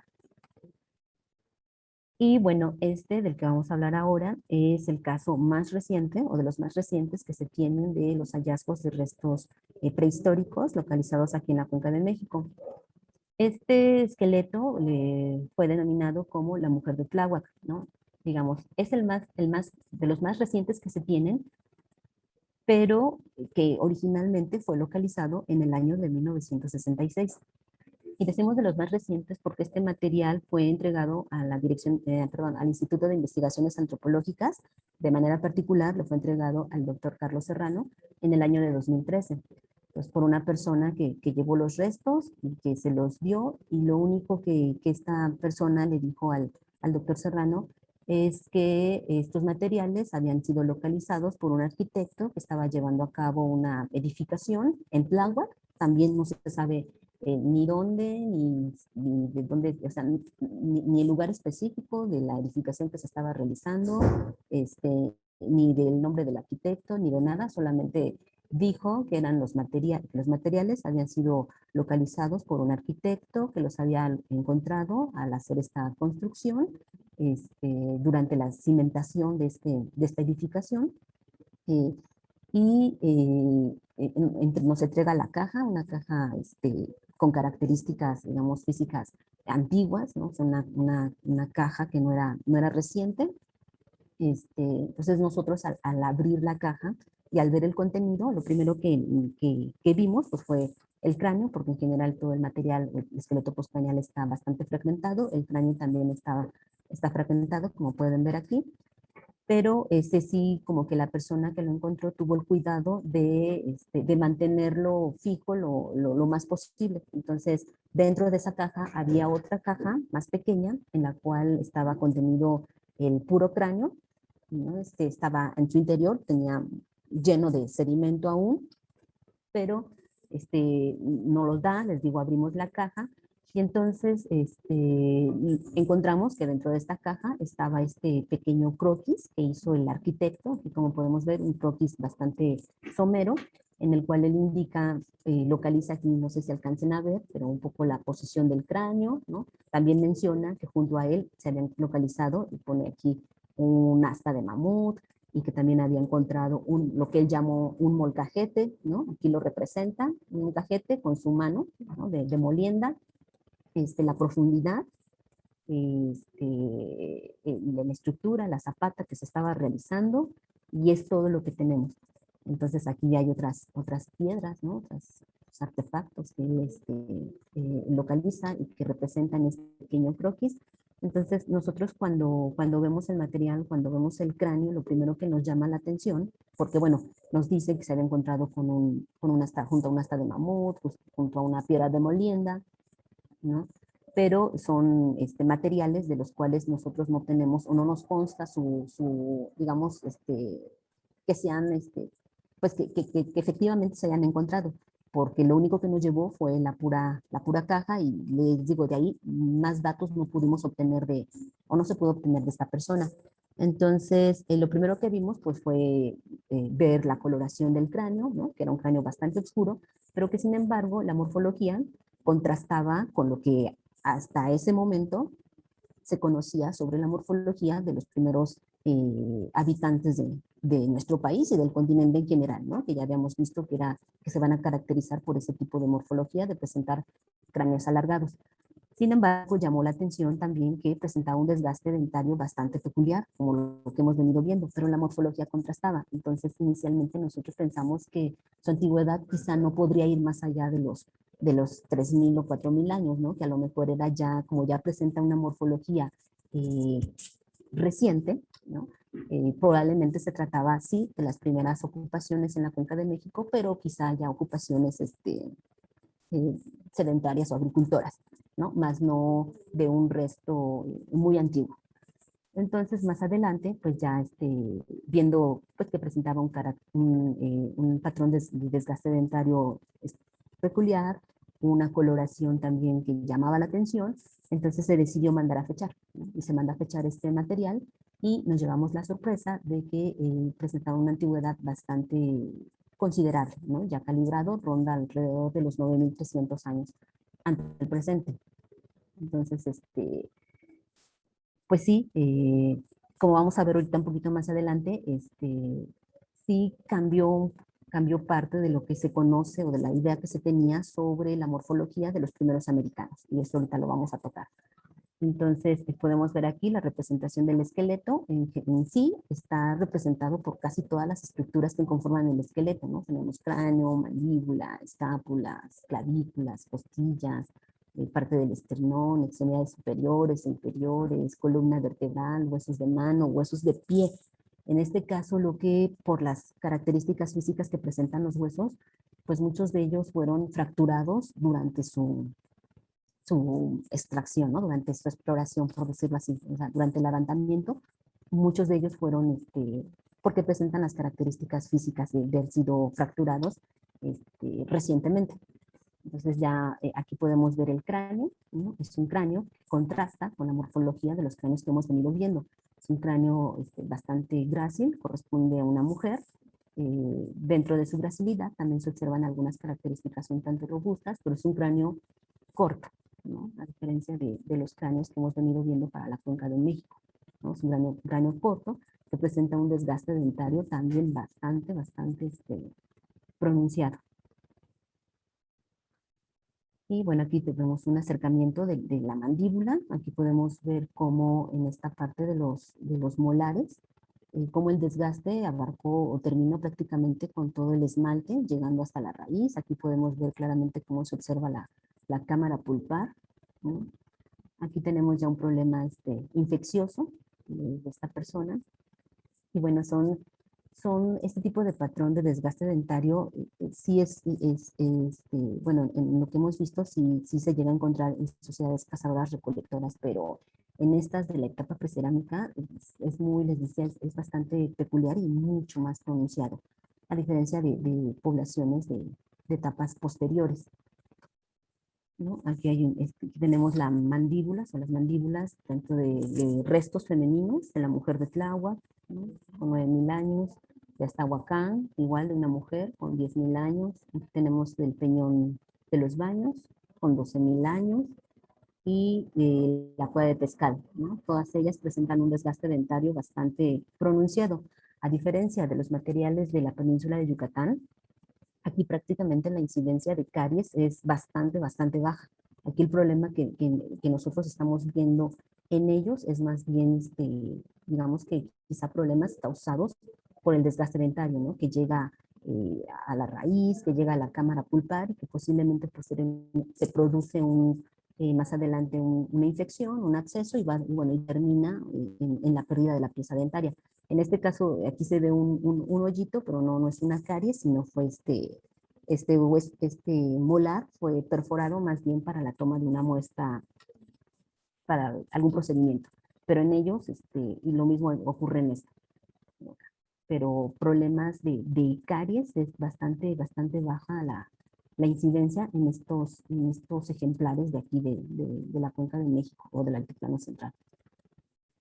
Y bueno, de la Cuenca de México nos vamos a pasar ahora al Valle de Tehuacán, ¿no? Que es el valle conocido como Puebla Tlaxcala. Este se localiza justo en la parte sur del estado de Puebla, ¿no? Colindando con el estado de Oaxaca. Este está un poco más abajo de la Cuenca de México. En la Cuenca de México tenemos alturas que rondan entre los 2.200 o un poco más de altitud. Y en el caso del Valle de Tehuacán, está a 1.500 metros sobre el nivel del mar. En el caso, ya no lo dije, pero en el caso de la Cuenca de México, como también ya lo había comentado el doctor Alejandro, para aquella época era un clima más templado, más húmedo, ¿no? Más frío, distinto al de los ejemplares de la península de Yucatán, y en el caso de Tehuacán también es un clima un poco más cálido, ¿no? Para esa época. Este lugar, en el Valle de Tehuacán, fue explorado por el arqueólogo Richard McNeish, y en este lugar él excavó varias cuevas localizadas en diferentes puntos. Esta es la cueva de Coscatlán, ¿no? Entonces aquí hay una imagen panorámica de lo que es el Valle de Tehuacán, ¿no? También podemos ver que está rodeado por diferentes cerros, y entre estos se encuentran, les decía, algunas de estas cuevas. Entonces en este lugar, este arqueólogo excava varias de ellas, y con base, digamos, en las evidencias culturales, él establece aquí 7 fases de ocupación, ¿no? De la más antigua no se tiene ningún esqueleto humano, pero sí de una posterior, que es la fase Coscatlán. Entonces, en una de esas cuevas, en la cueva de Coscatlán, él se recuperan varios esqueletos. Aquí hay toda una secuencia cronológica de la ocupación del lugar. Entonces, les decía, hay materiales que rondan quizá los 9.000 años, y materiales esqueléticos, y también hay materiales más o menos por ahí del 1.500 años de nuestra era, ¿no? Entonces aquí en este lugar es bastante importante porque tenemos toda esa secuencia biológica y cultural de la ocupación de este sitio. Entonces, de aquí se recuperaron alrededor de 70 individuos. Entonces está como muy bien registrado toda esta secuencia cultural de la transición de sociedades cazadoras recolectoras a sociedades agricultoras. Y bueno, de lo que respecta a materiales antiguos, se tienen también algunos. Podemos ver que es un cráneo incompleto localizado en la cueva Purrón, aquí en Tehuacán. Está datado también alrededor de 7.000 a 5.500 años al presente. Y nuevamente vamos a ver que su morfología es muy parecida también a los de la Cuenca de México, con arcos superciliares bastante desarrollados. Nos hablaba Alejandro de la cresta supramastoidea, ¿no? Esto es desarrollada. Y bueno, además en este lugar, les decía, estos sí son productos de exploraciones arqueológicas, donde también se tiene el registro, por ejemplo, en este caso, de un entierro colectivo en una de estas cuevas, en donde se localizaron individuos adultos, ¿no? Que podemos ver, son 5 individuos, 2 de ellos adultos, un masculino y un femenino, y 3 individuos infantiles. En ellos hay una clara evidencia de marcas antrópicas, de cremación, algunos de ellos les colocaron ocre rojos. Aquí vemos ya una práctica funeraria más compleja, ¿no? Y restos de cestería. Entonces aquí lo que pudimos ver también, o lo que se registró también, es la manipulación del cuerpo, digamos que post-mortem. Aquí tenemos el cráneo femenino, este también se encuentra actualmente exhibido en las salas del Museo Nacional de Antropología, entonces también es de difícil acceso, justo porque se encuentra en ese lugar. Pero bueno, aquí fue encontrada esta mujer junto a este individuo masculino. Aquí contrasta su coloración, aquí sinceramente no sé a qué se deba la coloración que presenta este esqueleto, porque se tiene también el resto del esqueleto postcraneal, pero digamos está el húmero, pero parte del húmero tiene esta coloración y la otra parte tiene una coloración como parecida a esta. Aquí lo que podemos ver es que, por ejemplo, en este individuo adulto ha perdido prácticamente casi todas las piezas dentarias, solo conserva por aquí un canino, creo, bastante desgastado, y todo lo demás está prácticamente reabsorbido, todo el borde alveolar. Entonces ellos fueron localizados junto a otros infantes, que en ellos sí podemos ver la exposición térmica a la que fueron sometidos, y algo que llamó la atención aquí es que uno de ellos tenía alrededor de 6 meses, de estos individuos, y los otros eran, el otro individuo era prácticamente un recién nacido.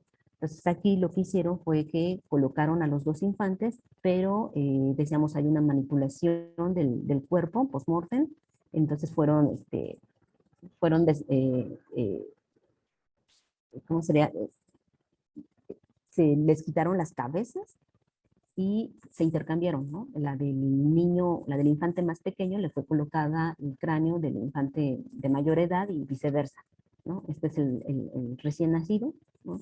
Y este es el del niño más grandecito. Entonces, en este caso, ellos les intercambiaron las cabezas, y así fue como se encontraron, ¿no? Entonces, esta es digamos que de las evidencias más tempranas que se tienen en México sobre la manipulación de los cuerpos. Y bueno, cerca de este lugar de Tehuacán está otro abrigo rocoso, conocido como la cueva de Valsequillo, también en Tehuacán, Puebla. En este lugar también se llevaron a cabo una serie de exploraciones arqueológicas durante 2 años por parte del arqueólogo Roberto García Moll. En este sitio él encontró también alrededor de 3 esqueletos. Bueno, él reporta este número, pero ya en la Dirección de Antropología Física, en el inventario que se hizo, se observó que hay menos, no recuerdo en este momento cuántos, pero son menos de 3 individuos, ¿no? Entre ellos se encontró un enterramiento múltiple, del cual forma parte este cráneo. Y aquí, en este caso, podemos ver que este cráneo también pudo ser fechado. Tiene un fechamiento de 7.480 años, más o menos 55. Y a diferencia de los materiales que hemos venido viendo, en este caso ya vemos que la morfología que presenta comienza a cambiar, ¿no? Aquí vemos una nariz más estrecha, el cráneo es ligeramente o es más corto que los que hemos venido viendo, también con un desgaste dentario particular. Y bueno, un año más adelante de la exploración de estos materiales, se encuentra otro que también fue fechado, más o menos con la misma temporalidad del anterior, en esta misma cueva o abrigo rocoso, y se da con el hallazgo de la mujer de la cueva de Tezcal, ¿no? Aquí está esta imagen tomada igual del texto original, o sea, así es como se encontró este entierro, también bastante bien preservado. Ella sí fue un entierro primario, en el cual también vemos que si bien el cráneo es alargado, vamos a ver por acá, ya no lo es tanto como los que hemos venido manejando, ¿no? Aquí vemos que esta parte de cambio de la morfología del neurocráneo se vaya registrando, ¿no? Y también podemos irlo asociando con la temporalidad, ¿no? Ya son cráneos un tanto, un poco más recientes, ¿no? Que en este caso que Valderas o que la mujer del Peñón y demás. ¿no? Vemos que también la morfología o que el cráneo se va cortando ligeramente, ya no es tan alargado como los que habíamos visto. Y bueno, esto es así en términos generales de los esqueletos que se han encontrado en el altiplano central, ¿no? Solo presento aquí Pero ¿qué nos dice la morfología craneal, en este caso a partir de estos materiales, con respecto al poblamiento de América? Primero, hay que resaltar que, como hemos venido viendo, si bien tenemos alrededor de 40 esqueletos humanos del periodo o de la etapa precerámica de México, como hemos podido ver también, muchos de ellos se encuentran fragmentados, o lo único que se tiene es el fragmento de alguna pieza, les decía, ya sea de la mandíbula, ya sea un diente, ya sea la calota del cráneo y demás. Entonces, este tipo de materiales o las condiciones físicas en las que se encuentran, pues ha limitado en cierta manera un poco este tipo de análisis, ¿no? En los cuales requerimos pues de muestras más grandes, ¿no? Porque mucho también a veces se cuestiona las muestras tan pequeñas con las que nosotros venimos trabajando, pero finalmente es lo que se tiene, ¿no? Entonces, por ello, o sea, a pesar de que tenemos, digamos, un número mayor o un número más grande, los análisis cuando los hacemos, pues únicamente incluimos aquellos que estén justo en las condiciones físicas de ser analizados para este tipo de análisis, sobre todo cuando hacemos análisis morfométricos. Entonces, de este número de 40 y tantos individuos, pues nuestras muestras se reducen a 12, ¿no? O a 10, dependiendo un poco de la región que nosotros queremos estudiar. Entonces, nuevamente recapitulando así de manera muy breve, lo que también vimos con el doctor Carlos Serrano, esto de los modelos de poblamiento, ¿no? Entonces, él nos había hablado del modelo de 3 migraciones, el cual se realizó a partir de diferentes disciplinas, desde la genética, la lingüística, perdón, y de la morfología dental. Entonces, con base en este tipo de estudios, se estableció que el continente americano había sido poblado a partir de 3 poblaciones, digamos, distintas en 3 temporalidades distintas, ¿no? Hasta aquí, este modelo se venía manejando y se adaptaba bastante bien a lo que se venía encontrando, se venía trabajando en México. Posteriormente, también nos habló un poco el doctor Carlos Serrano sobre este modelo. Aparece el modelo de 2 componentes, en los cuales ellos nos hablan de 2 morfologías distintas, ¿no? Que van a caracterizar a las poblaciones americanas. Inicialmente ellos compartían, o digamos que compartían esta parte del poblamiento junto con el modelo de 3 poblaciones, ¿no? Ellos habían agregado una cuarta, lo único que habían hecho era agregar una cuarta población, la cual iba a estar, en la cual se iban a incluir únicamente los paleoamericanos o los de la morfología paleoamericana. ¿Por qué?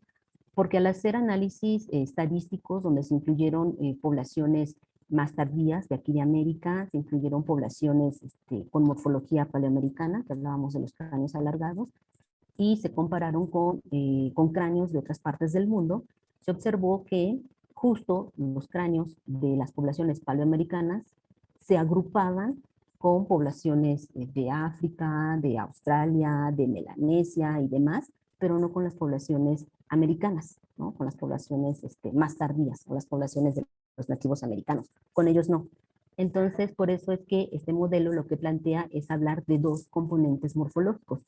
Uno que va a caracterizar a las poblaciones, digamos que de cráneos más redondeados, que van a ser las poblaciones más tardías del continente americano y que van a presentar, digamos, ciertas características físicas afines a la población asiática y que plantean que van a ingresar en una temporalidad todavía más tardía, alrededor de los 8.000 años de antigüedad. Y en el otro componente morfológico se agruparon los paleoamericanos, que son estos cráneos de una morfología más robusta, de cráneos más alargados, y que justo por estas características, digamos que no comparten esta afinidad con las poblaciones asiáticas, y que su ingreso al continente era el más temprano, ¿no? Y ya también nos había platicado el doctor Carlos Serrano de este modelo. Entonces, este sería el patrón morfológico, ¿no? El amerindio, de una morfología de tipo asiática, caracterizada por cráneos cortos en un sentido antero-posterior y anchos en un sentido transverso, contrastante con la morfología paleoamericana que hemos venido mencionando.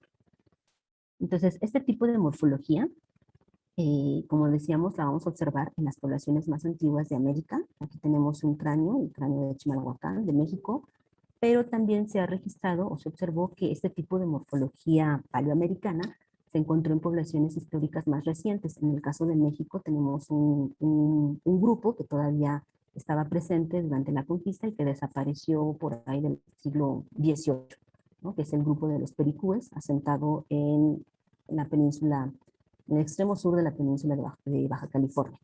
Entonces, este es un cráneo antiguo de 10.000 años de aquí de México, este es un cráneo australiano moderno, y este es un cráneo de Argentina, también de una población que presenta este tipo de características moderno, ¿no? Entonces vemos que esta morfología de cráneos paleoamericanos se preservó de alguna manera en poblaciones actuales de América, en puntos específicos, ¿no? Porque actualmente la morfología que nos caracteriza a nosotros como americanos, pues es justo la de cráneos redondeados.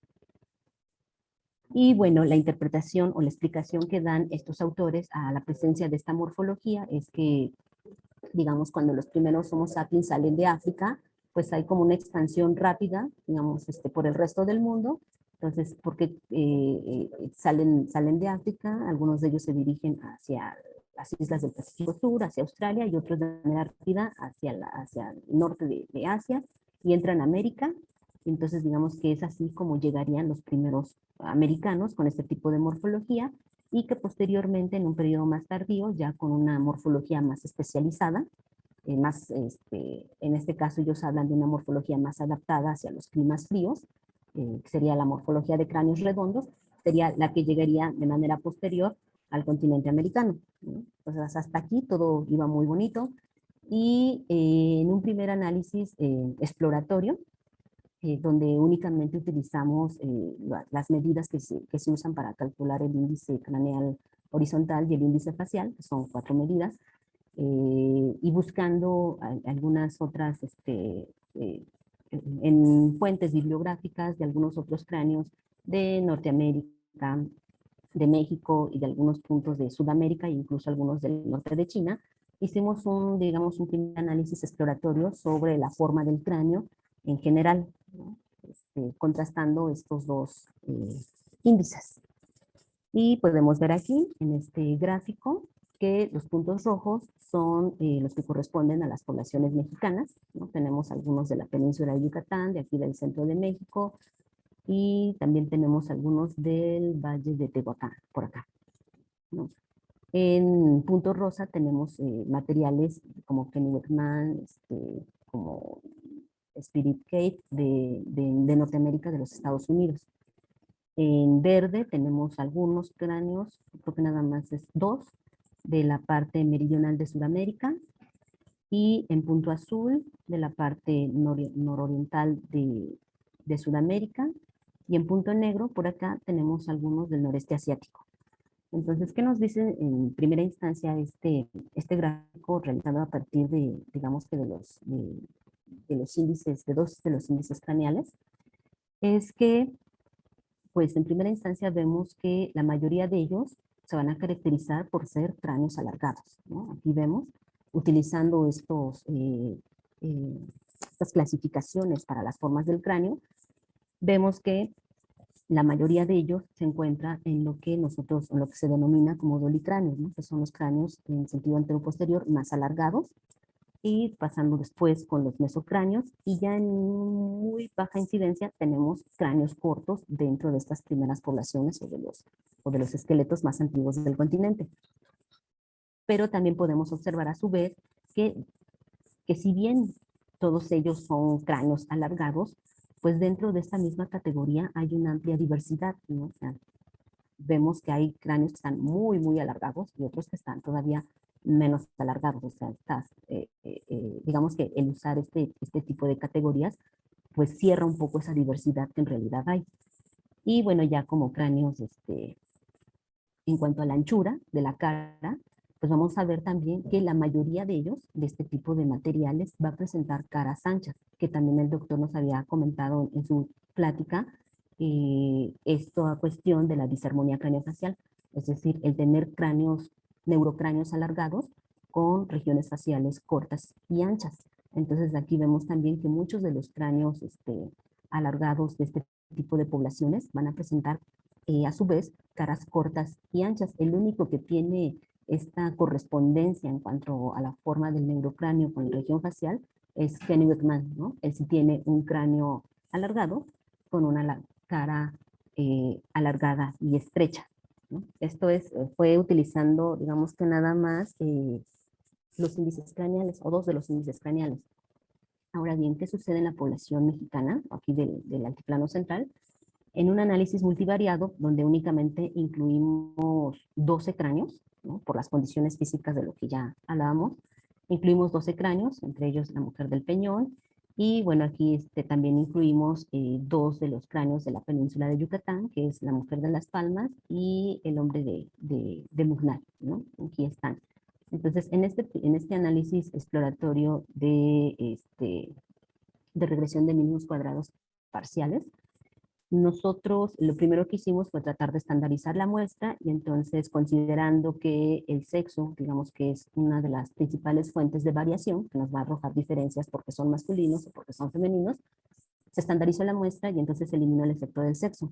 Entonces al hacer esto, nosotros podemos ver en este primer análisis que, digamos, en este eje, el eje de las X, vamos a ver que los cráneos con caras más anchas y más cortas, aquí se van a agrupar, y de igual manera son cráneos que tienen longitudes más alargadas respecto a, este caso, a estos, que es el de la península de Yucatán, que es el de Tepexpan, que también muestra una morfología distinta a estos primeros cráneos, y que está también aquí el cráneo de Tláhuac, que como también habíamos comentado, es uno de los cráneos más cortos o más redondeados que tenemos de esa temporalidad, ¿no? Y que se sale del patrón morfológico de estos que se venían presentando, sobre todo en la Cuenca de México, y que como vimos también en el Valle de Tehuacán.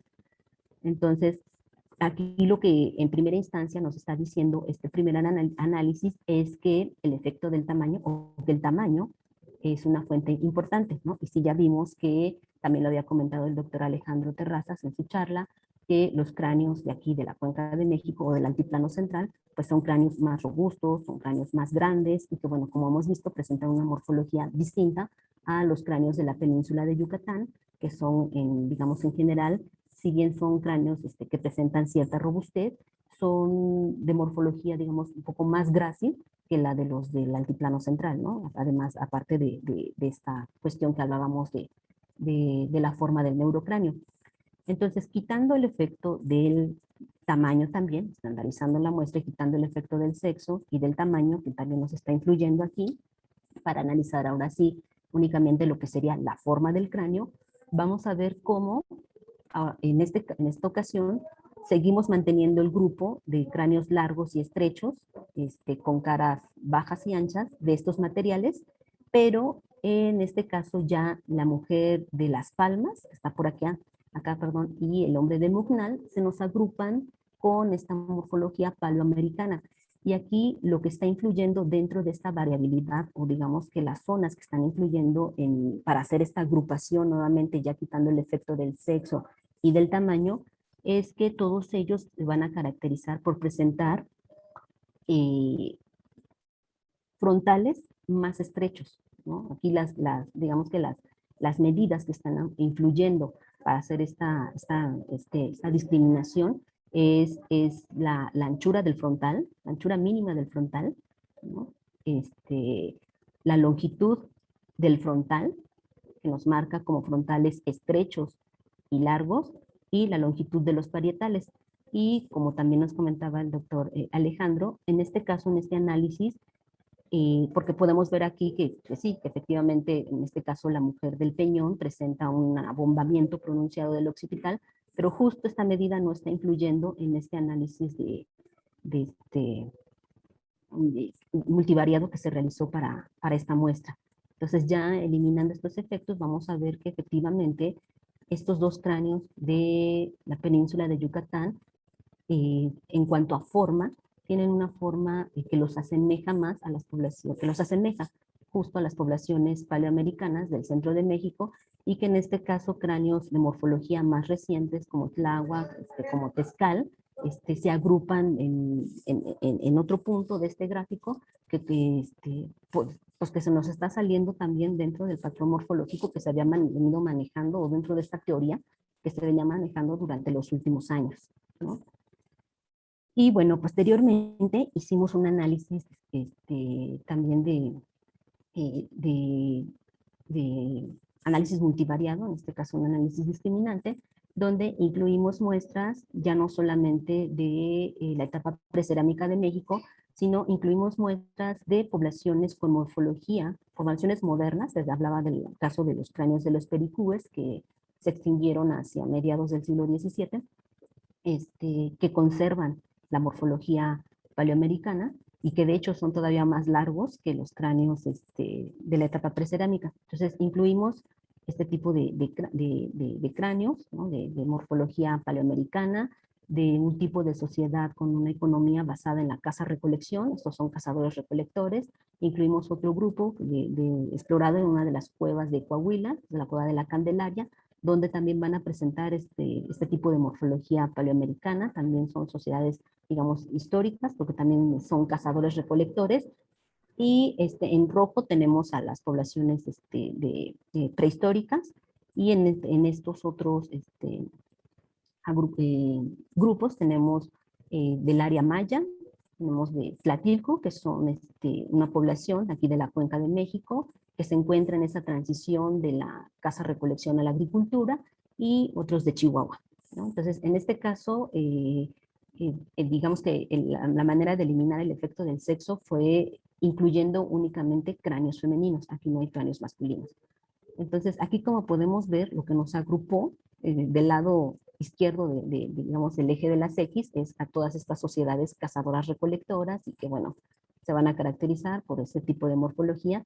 Y del lado derecho tenemos a las poblaciones con una economía basada en la agricultura, ¿no? Son poblaciones sedentarias, agricultoras. Entonces, prácticamente aquí lo que el análisis nos está diferenciando es el tipo de economía, ¿no? A la izquierda tenemos cazadores-recolectores, y a la derecha tenemos sociedades agricultoras. Entonces, hasta aquí todo se ve bastante bonito, ¿no? Entonces, hablábamos ya hace algunos años, se venía viendo cómo la forma del cráneo se ha ido adaptando a lo largo del tiempo, ¿no? Aquí tenemos a la mujer del Peñón 3 con más de 10,000 años.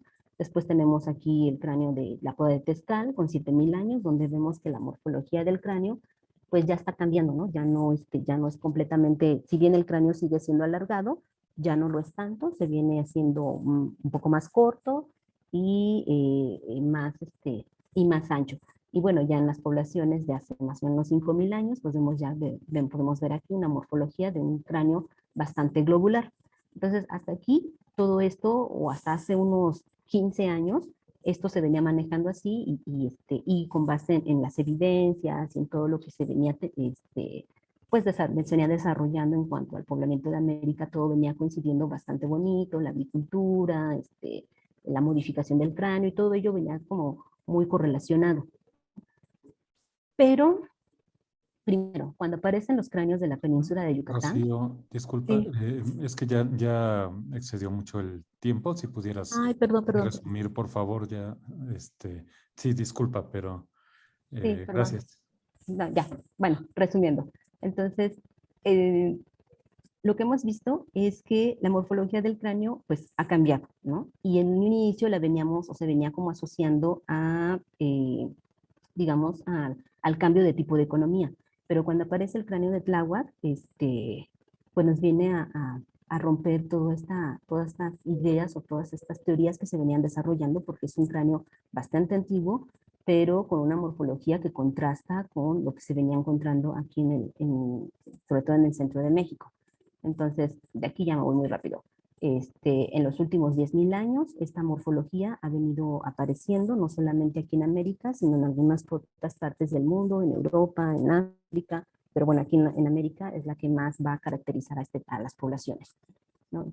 Entonces, les decía, dentro de la variabilidad que se está observando en la morfología craneofacial, pues se asoció, o hay trabajos que la han venido asociando a la agricultura, justo con los cambios culturales, y que tiene que ver también con el desarrollo de nuevas tecnologías, el procesamiento de la dieta, que ha venido a hacer que la actividad masticatoria se haya reducido y que por lo tanto los músculos y las estructuras que están relacionados con el cráneo facial, digamos que se vuelvan más, liberen, ¿no? Toda esta, o que no se ejerciten, digamos, tanto, y que entonces eso haya causado que los cráneos sean mucho más gráciles.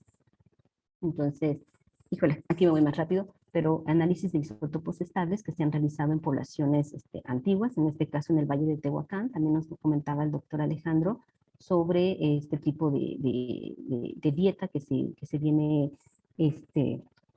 sobre la huella isotópica que se puede reflejar en los restos esqueléticos. Entonces se hizo un análisis de isótopos estables con materiales de Tehuacán, donde se pudo observar que efectivamente, también nos había comentado Alejandro, sobre este tipo de procesos fotosintéticos que realizan las plantas. Entonces algunas, según el tipo de planta, van a realizar un tipo de proceso fotosintético particular. Entonces, en el caso del maíz, el amaranto y algunas otras hierbas se encuentran dentro de las plantas C4, ¿no? Y esto ha sido un buen indicador para poder tratar de hacer inferencias sobre la agricultura, en el caso de Mesoamérica, por el uso del maíz.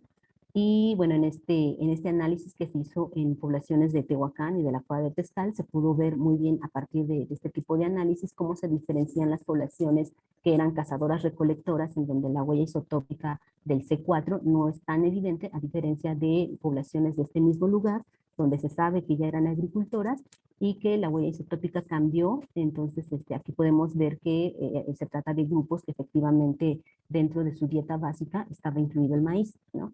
Entonces ya analizando o comparando en restos de aquí de la Cuenca de México que se han fechado, analizando la huella isotópica de la delta del carbono 13, podemos ver que si bien quizá en algunos de ellos se está incorporando ya, digamos, el consumo quizá del maíz en su dieta, podemos ver que en el caso de Tláhuac, que es el cráneo más redondeado para la Cuenca de México, pues se aleja de este promedio de los valores para este tipo de plantas, ¿no? Y ya para terminar, de manera general, pues podemos ver que el escenario para el poblamiento de América pues es bastante complejo, que el usar categorías, como habíamos visto, en cuanto a la morfología craneofacial, pues reduce, ¿no?, esta variación real que hay entre este tipo de cráneos.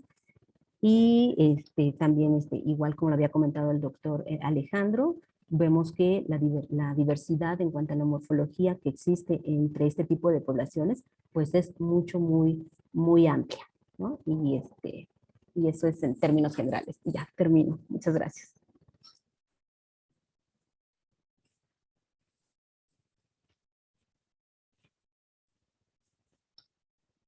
Listo, perdón. Sí, listo. Muchas gracias, Rocío. Una revisión muy amplia, muy comprensiva. Por falta de tiempo, vamos solamente a comentarte. Te preguntan por ahí si hay bibliografía que pudieras recomendar y si sabes algo sobre el tratamiento de conservación de Cueva del Tecolote.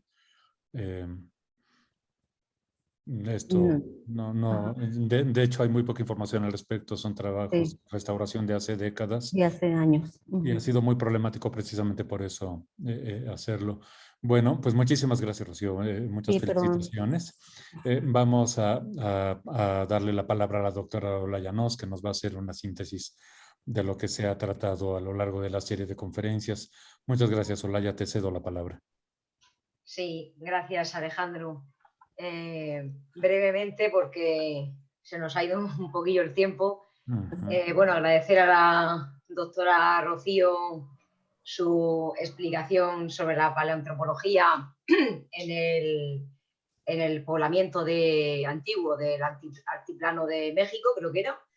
Y bueno, yo simplemente lo único que quería decir era que hemos hecho creo que ha sido como una especie de congreso, más que un ciclo de conferencias, ¿no?, en el que se han tocado varios temas muy interesantes todos, cada uno con su peculiaridad, y creo que hemos podido comprobar, tanto yendo desde épocas muy antiguas, del origen del género Homo, etcétera, hasta el poblamiento de América, pues podemos ver la complejidad que tiene, por ejemplo, el poblamiento antiguo, tanto en Europa, en las primeras llegadas a Europa, como el poblamiento en América, que es el último continente en ser poblado. En el caso de Europa, los problemas ya lo vimos con la conferencia que di yo, el tema de sobre todo de las rutas, ¿no?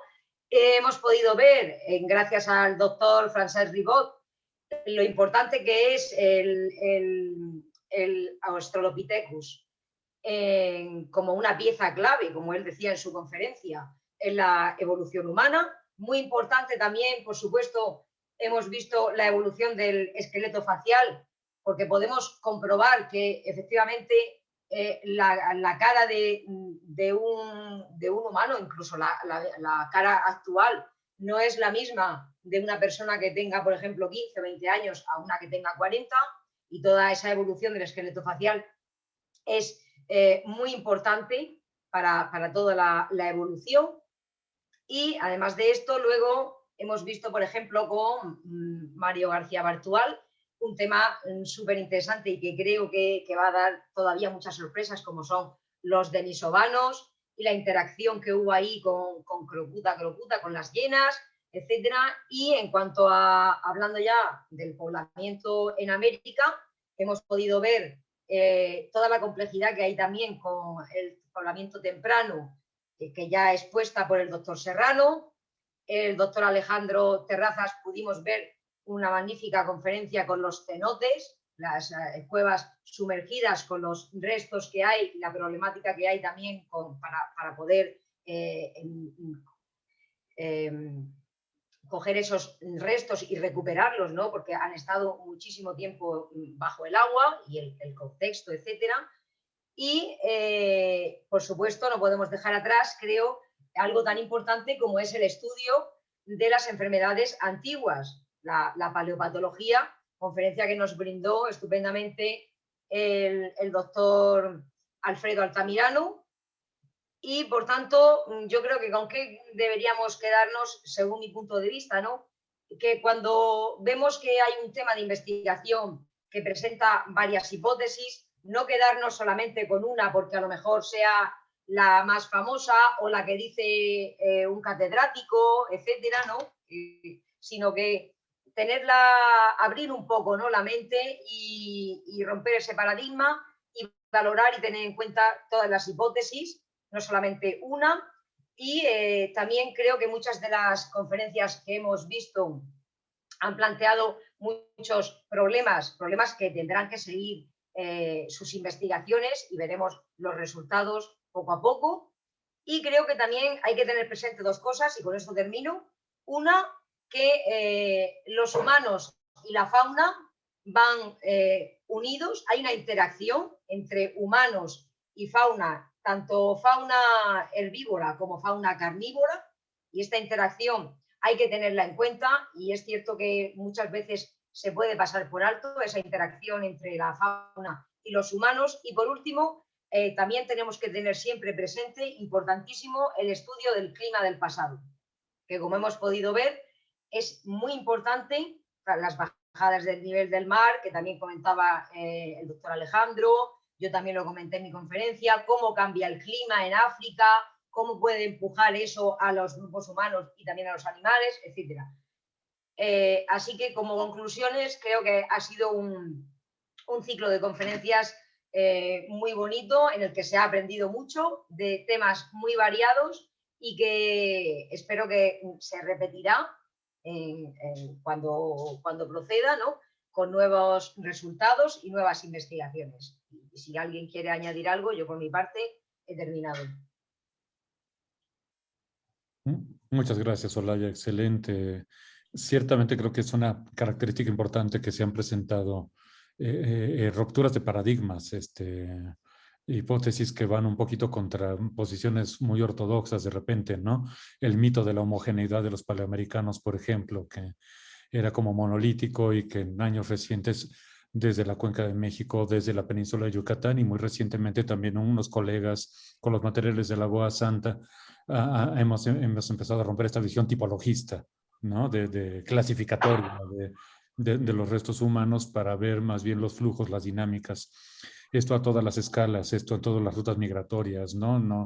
No descartar la navegación, no descartar todas estas otras formas de interacción con el ecosistema, ¿no? La cuestión de las llenas, la cuestión de todo esto, sin duda alguna creo que es muy importante porque de repente unas cuantas revistas y unos cuantos laboratorios acaparan todo la atención a nivel académico y a nivel mediático y muchas veces, pues bueno, eso no es bueno, ¿no?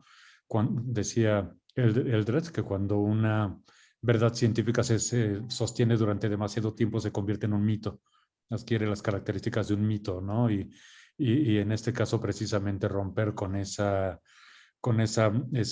tendencia que tenemos, ¿no? A detener la crítica y el comentario. Creo que nosotros, bueno, en esto, que tienes razón, es más un congreso ya, pues ha sido sensacional. Comentarles nada más rápidamente que sí, que vamos a subir las charlas. La próxima semana ya van a estar disponibles. Ya tenemos un canal de YouTube. Ahorita les voy a poner cómo buscarlo. No tiene caso que lo hagan hoy o tal. Empezaremos el lunes ya a tener los videos ya puestos ahí, pero ahorita les voy a poner el dato en el chat para que puedan rastrearnos, para que puedan seguirnos. No solo estas conferencias, sino seguramente otras actividades que también iremos teniendo como grupo internacional y pues que nos alegrará mucho seguir en contacto con todos los que nos han escuchado. Cedo la palabra para la clausura oficial de este evento al doctor Carlos Serrano. Si anda por ahí, doctor. Sí, cómo no. No sé, ¿me están oyendo? Sí, lo escuchamos perfectamente. Muchas gracias. Muy bien. Bueno, pues muchas gracias, Alejandro, por tu intervención y tu apoyo para el desarrollo de este ciclo de conferencias. Gracias, Olaya, por el resumen que has elaborado de los temas que se han abordado en estas conferencias. Creo que ha sido muy grato habernos detenido en algunos puntos que tienen que ver con la evolución humana, el largo recorrido, la larga aventura del hombre anatómicamente moderno, desde su surgimiento en el continente africano, su transcurrir por el viejo mundo y el poblamiento final del último continente. Todo esto creo que nos interesa, nos estimula para continuar este tipo de estudios. Es la razón por la que se ha conformado el Grupo Internacional de Investigación de Evolución Humana. Esta es la primera actividad que hemos realizado, el ciclo de conferencias en evolución humana. Me parece que la idea es justamente contribuir a despertar el interés, a desarrollar en mayor medida el estudio de esta gran temática, una temática muy compleja, la evolución humana, que nos está mostrando la necesidad de una mirada multidisciplinaria que permite integrar un conocimiento más coherente, más certero de lo que ha sido este gran proceso que ha caracterizado la vida de la humanidad. Pues yo ahora me permito completar ya este ciclo de conferencias. Hemos llegado al punto terminal. Por desgracia no está presente nuestro colega Alfredo Altamirano, que él comenzó este movimiento, esta iniciativa para el evento que hemos realizado. Así que me han pedido que yo pueda concluir formalmente el ciclo de conferencias y pues decir que solamente que siendo en la fecha que vivimos, el 23 de junio de 2021, en este momento podemos decir que concluimos felizmente este ciclo de conferencias, agradeciendo a los conferencistas, por supuesto, a esta conjunción de esfuerzos que desde España, desde las instituciones académicas, algunas instituciones académicas norteamericanas, de la parte también de los que hemos participado desde México. Bueno, pues creo que esto ha sido un esfuerzo conjunto que hemos desarrollado y por supuesto creo que fundamentalmente la participación de quienes se han interesado de muchos países en estos temas. Esperemos que podamos vernos en ocasiones futuras. Así es que no nos despedimos solamente de una manera ahora, digamos, provisional. Podemos decir, concluimos este evento, pero nos seguiremos viendo en ocasiones posteriores, siempre con el interés presente del tema de la evolución humana. Pues felicidades a todos, enhorabuena por este momento en que concluimos nuestros trabajos. Muy buenas tardes.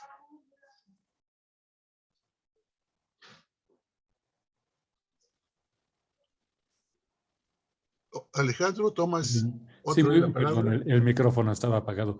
Muy buenas tardes a todos. Ya les puse ahí el nombre del canal de YouTube en el link y el nombre del canal de YouTube.